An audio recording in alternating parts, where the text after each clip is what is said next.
daawwattoonni OMN akka mooltan oduu saa kanaatiin isinitti himaa an Muhammad Siraji.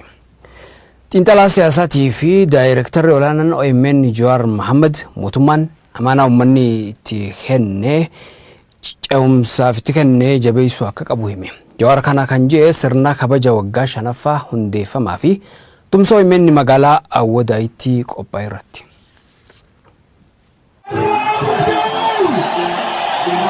Sirna kabaja waggaa 5ffaa hundeeffamaa fi tumsa OMN magaalaa Awwadaayitti qophaa'e irratti uummanni humni hedduun argameeti jira.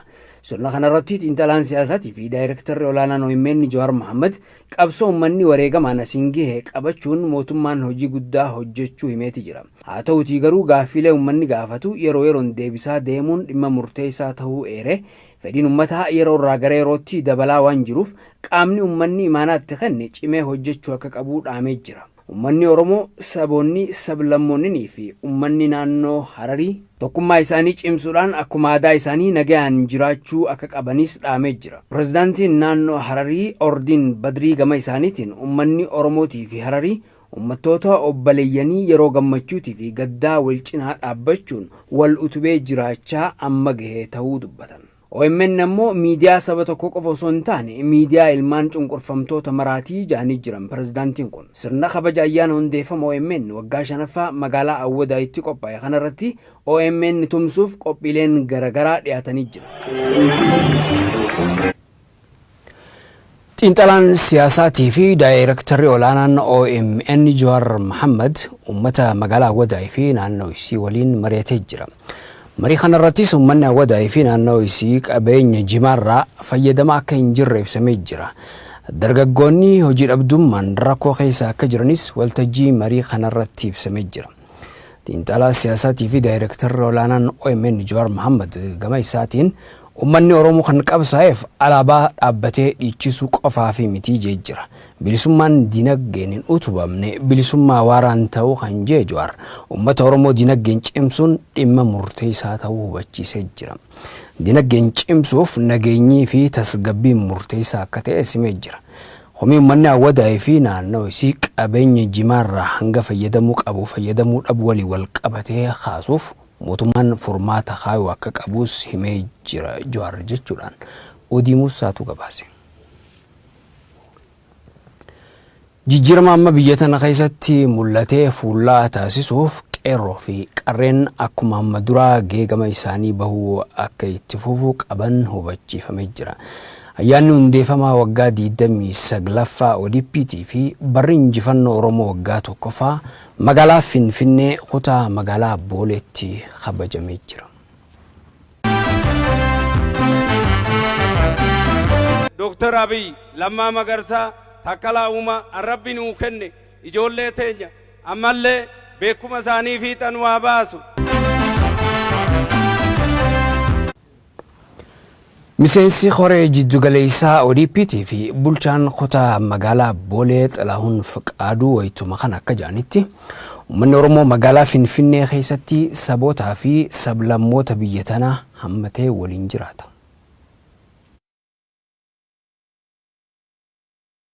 Finfinneen sabaaf sablammiin hundi wal dhaggeeffatee waliin jiraatee tokko oli tokko gadi jedhee otoo hin jiraan akka warri kaleessa abjuu yaadan sana otoo hin taane walammannee magaala keessa jiraannudha. Akka warri humnoota badii nuyi mootummaan jedhanii lafaa kaanii mootummaa hundeessuudhaan baaldarabaa jedhanii farsan otoo hin taane ummanni Itoophiyaa, ummanni magaala Finfinnee, ummanni kutaa magaalaa Boolee fi dargaggeessiif dargaggeetiin qeerroof qarreen kan ammoo abdii akka taatan abdii guddaan qaba sinirraa.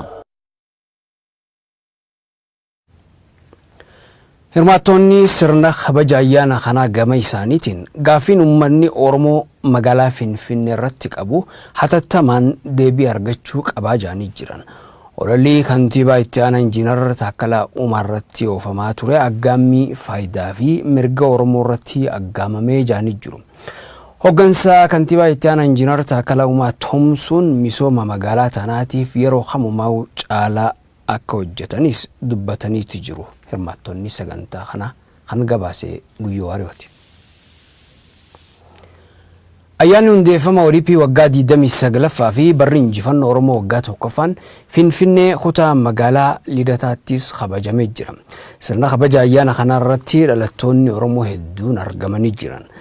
Dhaabbanni kun gaaffilee uummata Oromoo deebisuu fi sabaa fi sablammoota biyya tanaaf itti hammachuun Itoophiyaa haaree ijaaruu irratti fuulleeffachuu akka qabus dhaamanii jirani. Yaanni isaanii kunuuti.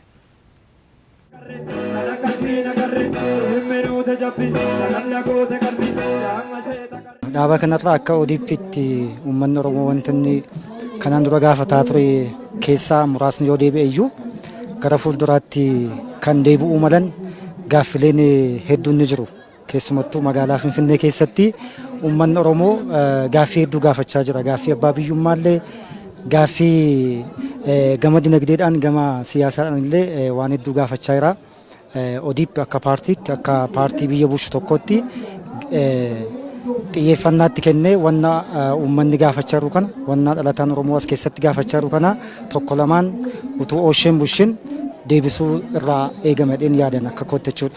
ODP'n ofii isaatiif karoorfatee uummata Oromoo giddu galeeffatee uummata Oromoo dantaa uummata Oromoo fi kan sabaaf sablammii biyya kana Itoophiyaa haaraa ijaaruu keessattis ga'een ODP fi ergamni ODP'f kenname amma baay'ee ce'aa fi bal'aadha. Itoophiyaa sabni bal'aan keessayyuu saboonni gurguddaan biyyattii kana keessa jiran uummata Oromoo dabalatee ummata Sidaamallee ummata guddaadha. Ummata Sumaalee ummata dhagaamin bal'aatu jira. Ummata gurguddaa garuu baay'een dhagaa.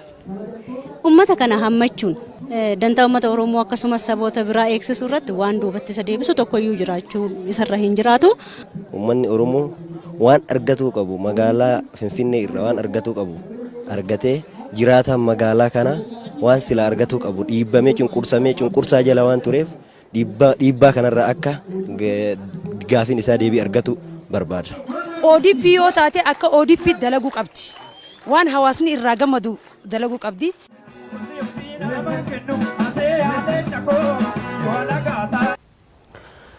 Oduu xumuratiin jira waan daawwattaniif galatoomaa.